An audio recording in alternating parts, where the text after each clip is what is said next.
எதிர் வீட்டு அக்கா வந்து ஆவி பிடிச்சிருக்கு போலன்னு சொல்ற அளவுக்கு பயங்கரமான தலைவலிங்க. நமக்கு ரெஸ்ட்னு ஒரு வார்த்தையே தெரியாதுல்ல. கொஞ்ச நேரத்தில் இன்ஸ்டாமோட் ஆர்டர் வந்துருச்சுங்க. பார்சல் வாங்கிட்டு வீட்டுக்குள்ளே போயிட்டு ஓப்பன் பண்ண ஆரம்பிச்சிட்டேன். நம்மளோட ஃபேவரட் மாம்பழம் வந்துச்சுங்க. ஸ்மெல் பண்ணும்போதே வேற லெவலில் இருந்துச்சு. உடம்பு சரியில்லைனாலும் ஒரு உண்மை புரிஞ்சுதுங்க, நமக்கு நம்ம தான், யார் வந்து நம்ம வேலையை செய்ய போகிறது இல்லை. ஸோ பிரேக்ஃபாஸ்ட்டுக்கு சிம்பிளாக சாம்பார் ரைஸ் தாங்க ரெடி பண்ணேன். ஈவினிங் வரைக்கும் சம்ஹவ் சர்வை பண்ணிட்டு இருந்தேன். திடீர்னு ஒரு டிசிஷன், கருப்பு படத்துக்கு டிக்கெட் புக் பண்ணிட்டேன். ஸோ ரெடி ஆகி செல்ஃபி மோடில் ஃபேமிலியோட நட போட்டாச்சு. ஆனால் தேட்டருக்கு போன உடனே 2 சம்பவம் காத்துட்டு இருந்துச்சு. முதல்ல காஃபி வாங்கலான்னு போன, மனசுல 20 ரூபா 30 ரூபா தான் இருக்கும்னு நினைச்சா 180ன்ட்டாங்க. ஃபேஸ்ல ஸ்மைல வச்சுட்டு ஐயோ சீன் போட்டு வந்துட்டோமே, அசிங்கமா போயிருமேன்னு சொல்லிட்டு காஃபி வாங்கிட்டு வந்துட்டேங்க.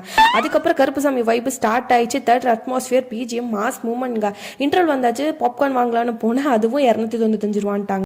ஆல்ரெடி கிளம்புறதுக்கு முன்னாடி குஸ்கா, எக், சில்லி சிக்கன் செஞ்சு வச்சு தாங்க வந்தேன். ஸோ ரெஃப்ரெஷ் ஆகி டின்னர் முடிச்சது தாங்க இந்த நாளோட ஃபுல் ஸ்டோரி கம்ப்ளீட் ஆயிடுச்சு.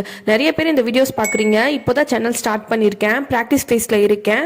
ஸோ போக போக இன்னும் நல்ல சுவாரஸ்யமான கண்டென்ட் ஷேர் பண்ண ட்ரை பண்ணுறேன். இன்ஸ்டாவில் பார்க்குறவங்க இன்ஸ்டாவில் ஃபாலோ பண்ணுங்கள், யூடியூப்பில் பார்க்குறவங்க சப்ஸ்கிரைப் பண்ணுங்கள். உங்களோட சப்போர்ட் தான் எனக்கு நெக்ஸ்ட் வீடியோவுக்கு motivation. See you in the next vlog. Bye மக்களே.